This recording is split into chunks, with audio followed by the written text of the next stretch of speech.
Bienvenue à tous, bienvenue à toutes. Alors le titre de notre deuxième message est « Les signes avant-coureurs du retour de Jésus-Christ ». Discerner les temps. Alors mon frère, ma sœur, mon ami, quand tu vois les feuilles d'un figuier devenir tendres, tu sais que l'été est proche.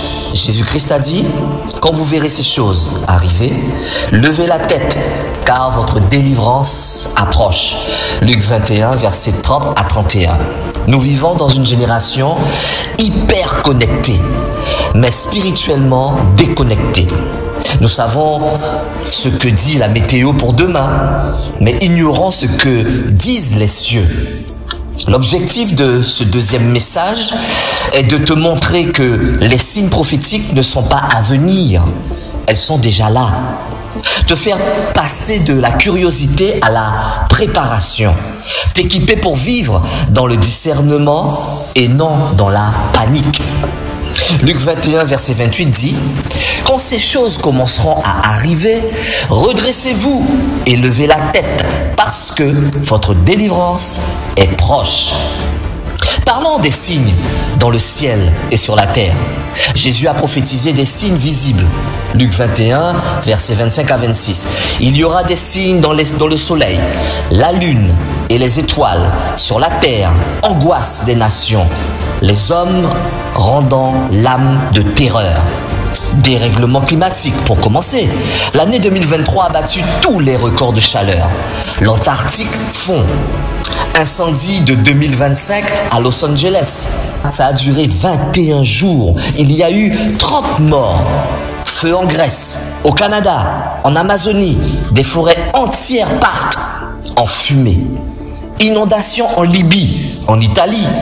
En fin janvier 2015, 112 communes de l'ouest de la France étaient frappées par d'importantes inondations. L'eau détruit ce que le feu n'a pas pris.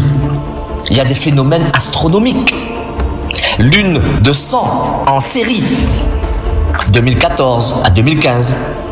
Puis, nouveau en 2022. Éclipse totale visible dans plusieurs continents. En avril 2024, une éclipse solaire historique a plongé l'Amérique dans l'ombre. Il y a une anxiété globale qui grandit. Selon l'OMS, la dépression est la première cause de handicap mondial. Hausse des suicides chez les adolescents et les enfants. Peur constante, guerre, virus, chômage, avenir incertain. Frères, sœurs, amis, sommes-nous encore capables de lire les signes du ciel ou sommes-nous trop occupés à lire les notifications de nos portables? Les douleurs de l'enfantement, Dieu nous a avertis, Matthieu 24, versets 7 à 8. Tout cela ne sera que le commencement des douleurs. Pandémie mondiale. Covid-19 a paralysé le monde. Tu étais là, tu l'as vécu. Aujourd'hui, la grippe aviaire fait peur à l'industrie agroalimentaire mondiale. Le virus Marburg a refait surface en Afrique. Des virus mutants qui émergent. Et la famine, et l'insécurité alimentaire. Des enfants meurent de faim à Gaza, au Soudan, au Yémen, même dans les pays riches. Inflation galopante, denrées hors de prix. Si on parle des guerres et des rumeurs de guerre, guerre en Ukraine, guerre en Russie, conflit explosif entre Israël, le Hamas, l'Iran, risque de guerre autour de Taïwan, tension en Chine, États-Unis, tous ces signes ne sont pas des accidents, mon frère, ma sœur, mon ami. Ce ne sont pas des accidents de l'histoire, ce sont des contractions. Le monde est en travail et la venue du Christ est l'enfantement final. Prépare-toi. Le réveil technologique prophétique. En Apocalypse 11, verset 9, écoute-moi bien. 2 témoins tués, vus par le monde entier en direct. L'apôtre Jean ne comprenait pas comment cela serait possible. Mais aujourd'hui, TikTok, YouTube Live, Instagram, Twitter, X, tout peut être vu en direct dans le monde entier. Contrôle numérique global, c'est d'actualité. Plus RFID sous-cutané testé en Suède. Monnaie numérique d'État. Le yuan numérique est déjà actif. Contrôle social numérique en Chine. Et si on parle de l'IA, IA est le messianique artificiel. J'ai trouvé que des chercheurs affirment vouloir créer une IA divine. Non mais on va où là maintenant? Le PDG d'OpenIA veut une intelligence supérieure à l'homme. Mais l'humanité en fait ne cherche pas Dieu. Elle cherche un remplaçant à Dieu.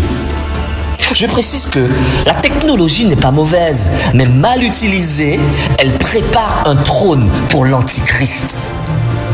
Parlons des signes dans nos églises et le cœur de l'homme.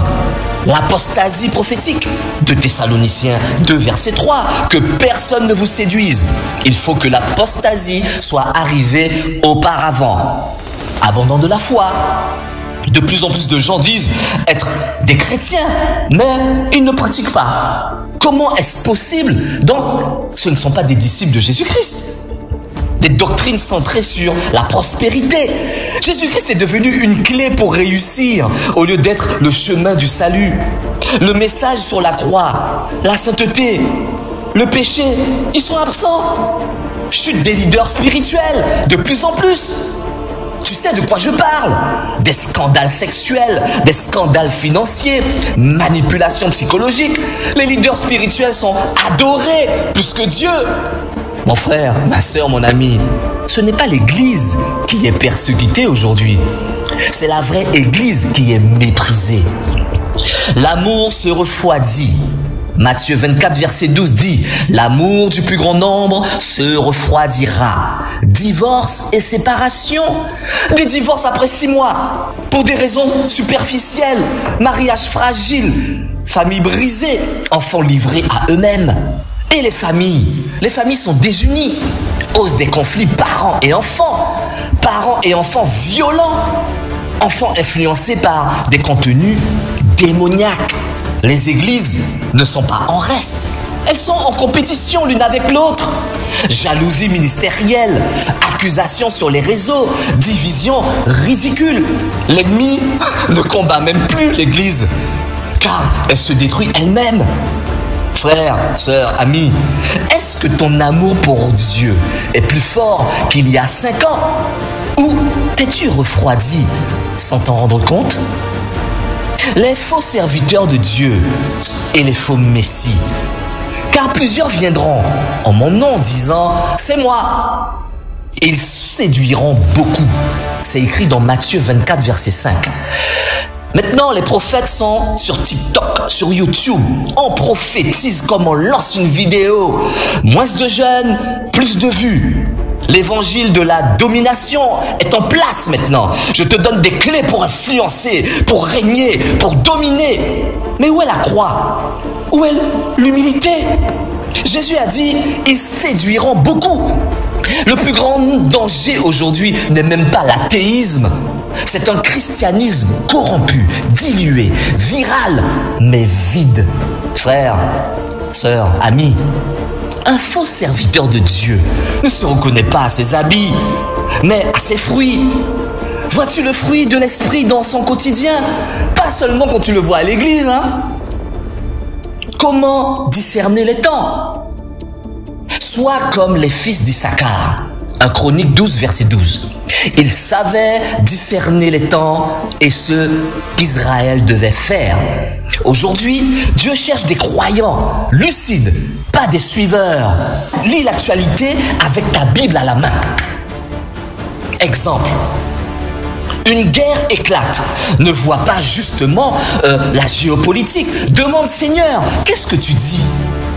Une loi change dans ton pays. Ne vois pas juste la politique. Vois l'agenda spirituel derrière tout ça. Tu dois avoir une vie de prière et tu dois être vigilant. Marc 13, verset 33 dit, prenez garde, veillez et priez. Le discernement ne vient pas de YouTube, mais du lieu secret. Passe du temps avec Dieu. Ne néglige pas l'intimité. Jésus n'a jamais dit écoutez tout le temps des prédications sur YouTube. Il a dit veillez et priez. Frères et sœurs, amis, lis ta Bible chaque jour. Et quand tu ne peux pas lire ta Bible, écoute la Bible audio. Sois sobre dans tes choix. Ne te laisse pas distraire. Le ciel est en alerte. Prépare ton cœur d'abord, puis ton entourage. Es-tu prêt?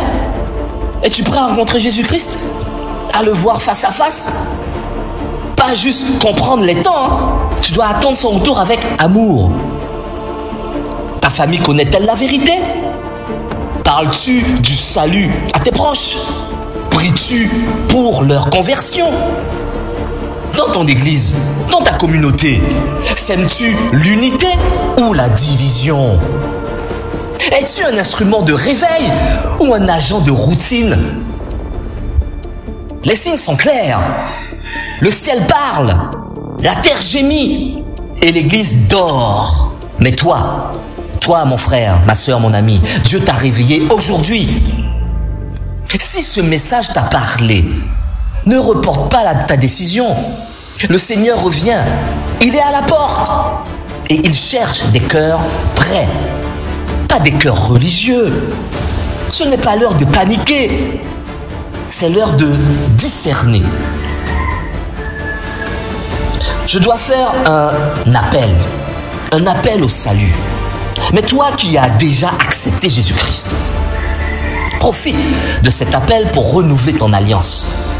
Peut-être que tu réalises en ce moment que tu n'es pas prêt. Peut-être que tu t'es éloigné. Peut-être que tu sais des choses, mais ton cœur n'est pas en paix. Alors aujourd'hui, Dieu t'invite. Pas à une religion, pas à une peur, mais à une relation vivante avec Jésus-Christ. Le plus grand des signes, tu sais c'est quoi? Ce n'est pas une guerre, une éclipse ou un virus. Le plus grand des signes, c'est la grâce que Dieu t'accorde maintenant. En te parlant, tu entends ce message, non pas par hasard, mais parce que Dieu t'aime. Et il t'appelle à revenir à lui. Jean 3,16 dit, car Dieu a tant aimé le monde qu'il a donné son Fils unique, afin que quiconque croit en lui ne périsse pas, mais qu'il ait la vie éternelle. Alors, si tu veux aujourd'hui donner ta vie à Jésus-Christ, si tu veux être prêt pour son retour, si tu veux marcher dans la vérité et dans la paix, alors là où tu es, ouvre ton cœur et répète cette prière après moi. Et avec foi. Seigneur Jésus, je reconnais que j'ai vécu loin de toi. Je reconnais mes péchés. Et je crois que tu es mort pour moi à la croix. Aujourd'hui, je t'ouvre mon cœur. Pardonne-moi. Change-moi. Je te reçois comme mon sauveur. Et je te confesse comme mon Seigneur.